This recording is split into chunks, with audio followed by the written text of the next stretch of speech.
Nilinis ko na to ng salt. Nirab ko na siya. So, ipapat dry lang natin para timplahan. And then, ipopoach na natin siya.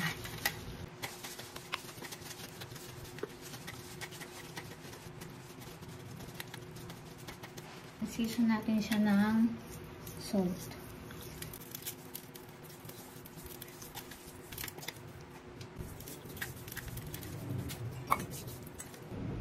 Then, maglalagay tayo ng ginger dito sa cavity na.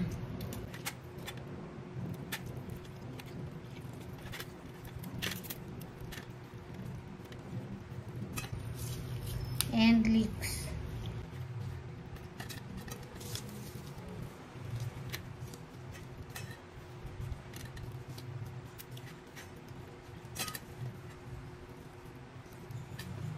So, lalagay na natin yung chicken.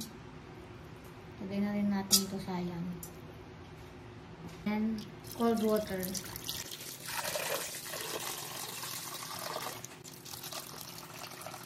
So, bring to boil, high heat for 10 to 15 minutes basta hanggang sa kumulo siya. And then, slow heat na natin siya for 30 minutes.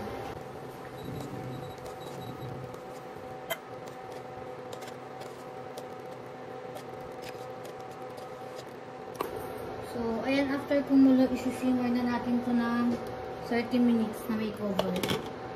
So, mayroon akong chicken fat dito. Lagay tayo ng sesame oil. Garlic. And ginger. And salt. So, lutuin lang natin ito ng 10 minutes. Siyempre mamaya, tatanggalin natin ito, i-discard na natin yung chicken skin. Saka natin, gawin na natin 1/2 cup. Kung kanina 1/4 lang.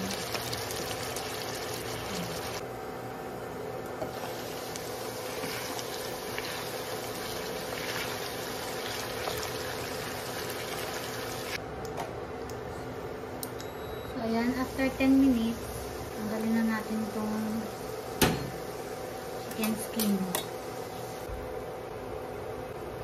Ayan, nakasaing na sinday. Hindi ko na maituturo paano yung Hainanese rice. Next time na lang. So, gawa na tayo ng sauce. Meron akong grated ginger, grated na garlic, leeks. Usually, wala naman talaga siyang leeks. Tatlo lang yung sauce niya, diba? O yung dipping sauce niya. Chili sauce, ginger garlic sauce, and soy dipping sauce. Pero gusto ko kasi yung may leeks. So, gumagawa din ako ng pang-apat. So, unahin natin yung chili sauce. Ilagay tayo ng sambal oelek. Pag walang sambal oelek, pwede naman yung chichaw style na chili. Or kung ano yung available na chili ninyo. Wala naman yung problema. Pero ako, since yung sambal yung meron ako, so ito yung ginamit ko. So, 2 tablespoon lang ng sambal. Then, lagay tayo ng chicken fat, yung kaninang frinay natin. 2 tablespoon lang. Option din yan. Kung ayaw nyung lagyan to ng chicken fat, okay lang din. Then, 2 teaspoon na sugar. Balance lang. Then, lagay tayo ng grated na garlic. 1 tablespoon. Then, kung wala kayong lime juice, pwede namang calamansi juice. Then, next natin, lagay tayo doon naman sa chili garlic sauce. So, lagay tayo ng 2 tablespoon na fresh na ginger. Ito, grated to guys ha, hindi to mince. Mas prefer ko kasi dito yung grated. Then, garlic. So, tig 2 tablespoon lang siya. Salt to taste. Chicken oil. Usually, peanut yung nilalagay ko. Kaya lang mas prefer ko pa rin tong chicken oil. Then, lagay tayo ng rice wine. 1 tablespoon lang ng rice wine. Rice vinegar pala, hindi siya rice wine. Next is dun tayo sa soy dipping sauce. So, yung reserve ulit natin na finay na garlic kanina, yung garlic ginger na may chicken fat. So, maglalagay tayo dyan ng about 4 tablespoons. And then, oyster sauce. Yan, oyster sauce. And dark sweet soy sauce, 1 tablespoon lang. 1 tablespoon light soy sauce. Then, yung isa, parang ganito lang din, yung ginger garlic sauce. Pero, ang difference niya is, merong leeks.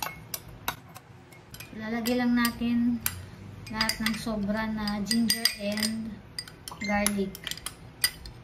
Salt to taste. Chicken oil. Na may yung ginamit natin kaninang frinay natin na may garlic and ginger. Then yung rice vinegar. So yung leftover ko na to, since nakaluto na sila ng kanin, ihahalo ko na lang to sa rice. Next time na natin papakita yung kung paano gawin yung Hainanese rice.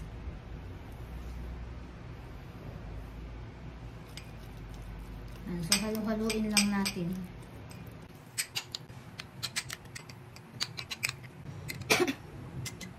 So tabi na natin to. So meron akong nabiling hydroponics na kailan. So pares na rin natin. Bawasan ko lang muna. Lagay tayo muna ng olive oil. Then salt to taste. Natin lagay yung kailan. So ito, once nag-boil, tsaka lang magi-start yung countdown ng luto niya. 2 to 3 minutes.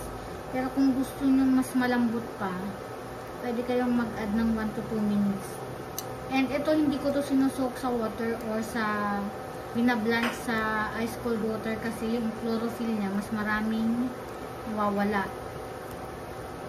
Saka hindi siya masarap kapag binabad pa natin ng sandali lang. So, lutuin na natin yan.